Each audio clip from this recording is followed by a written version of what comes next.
बिस्मिल्लाहिर्रहमानिर्रहीम। सो हमारे पास जो है रिकरेंस रिलेशन की हम बात कर रहे थे with the substitution method.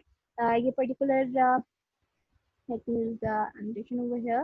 So this particular lecture is going to focus on this solving this particular sequence relation with the hyper substitution method. तो previously हमने जो देखा है वो हमने क्या देखा है कि Tn-1 को हम किससे कर रहे हैं प्लस n के थ्रू ट्री मेथड के थ्रू हमने सॉल्व किया. So now we are going to solve it with the help of the substitution method. तो अगर आप देखो तो वी न्यू कि this particular thing is our relation जिसको हमने क्या करना है सॉल्व करना है.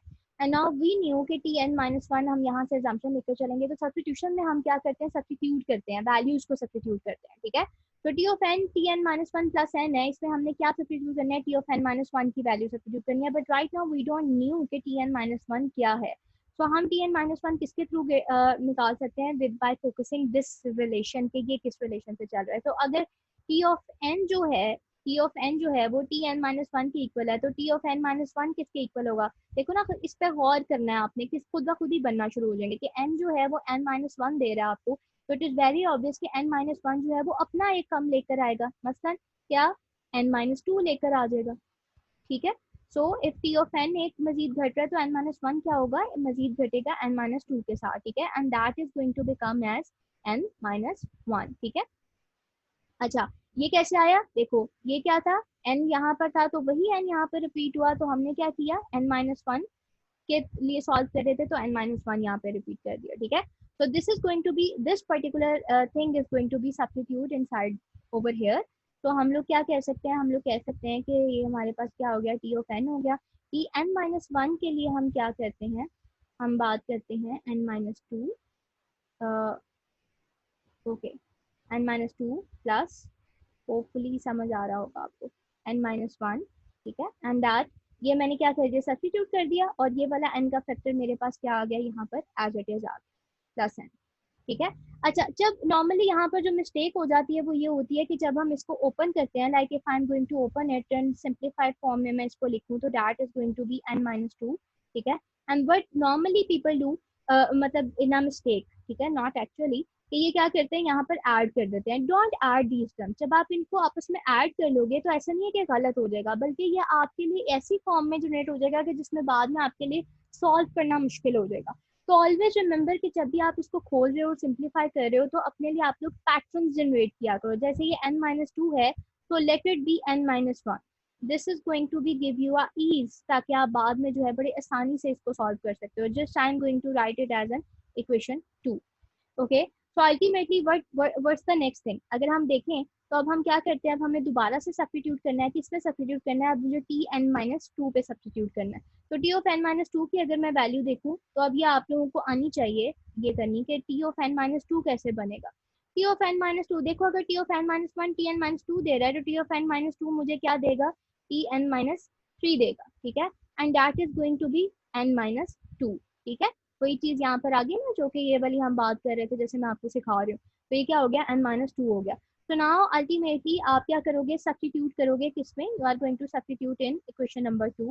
क्या सब्स्टिट्यूट करना है आपने n-2 की वैल्यू सब्स्टिट्यूट करनी है. तो लेट्स सपोज कि T of n is equal to जब आप इसमें सब्स्टिट्यूट करोगे तो व्हाट इट विल बिकम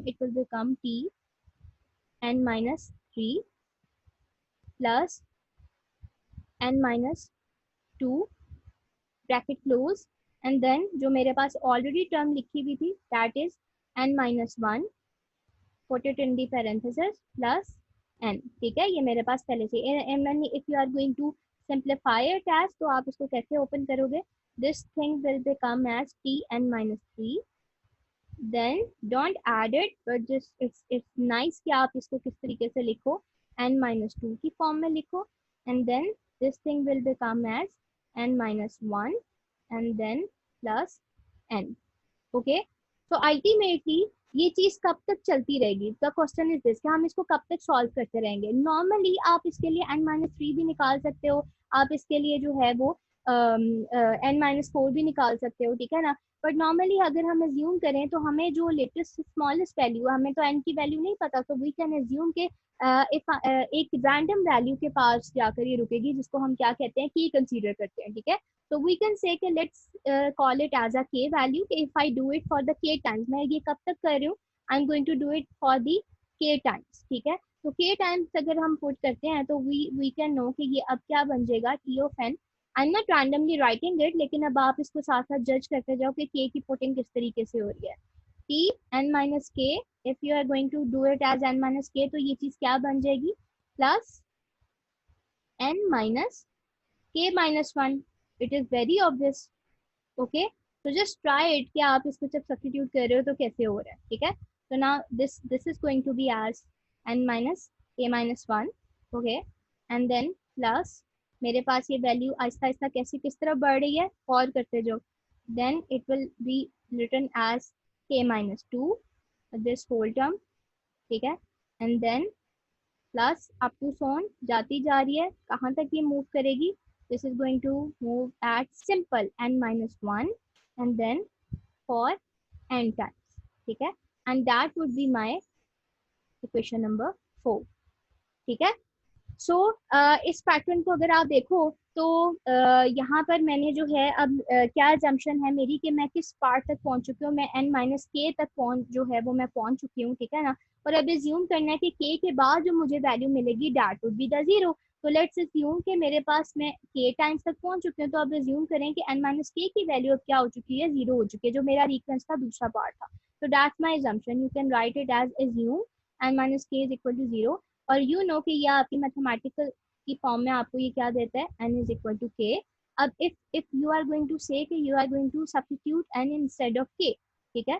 जहाँ पे आपके पास के आप पुट कर रहे थे, अब आप वहां पर क्या पुट कर दो, लेट सपोज आप n पुट कर दो। आई am not writing this upper equation again, तो मैं सिर्फ यहाँ पर जो है वो टाइम सेव करने के लिए क्या कर रही हूँ, डायरेक्ट पुटिंग कर रही हूँ। जहाँ जहाँ आपके पास के है वहां पर आप क्या पुट कर दो, n पुट कर दो। तो T N minus n plus n minus n plus, okay, n plus one plus n minus n plus two plus up to सोन plus n minus one plus n। And you knew के ये क्या हो जाएगा आपका, T of n minus n क्या हो जाएगा आपका, टी ऑफ जीरो हो जाएगा, ठीक है। ये चीज ये बन जाएगी। एंड प्लस इससे आप आइडिया कर सकते हो कि कैसे होता जाएगा, this is going to be cut, this is going to be cut, और एट दी एंड जो आपके पास चीज बच रही है वो क्या है, one plus two plus three plus up to so on, आपके पास क्या वैल्यू आ रही है, you are going as n minus one plus n, ठीक है।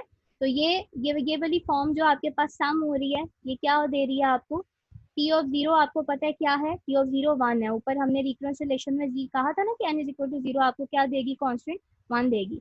And what this is going to happen as n plus one divided by two, that's the series जो कि आपको क्या दे रही है। सो अगर आप इसको सॉल्व करते हो तो हाउ आप इसको किस तरह लिख सकते हो, this so we were talking about this thing कि दिस n, और n आपको पता है कि ये आपको क्या देगी, n स्क्वायर देगी, ठीक है। सो यू कैन से कि this is basically your number of calls, and you can say this thing as कि ट्री मेथड कुछ जब आपने सॉल्व किया है तो उससे भी देखो पीछे आपको क्या मिल रहा था, आपको मिला था थीटा ऑफ n स्क्वायर मिला था, तो इवन ट्री मेथड से भी जो आपको टाइम मिला है वो क्या है, थीटा ऑफ n स्क्वायर,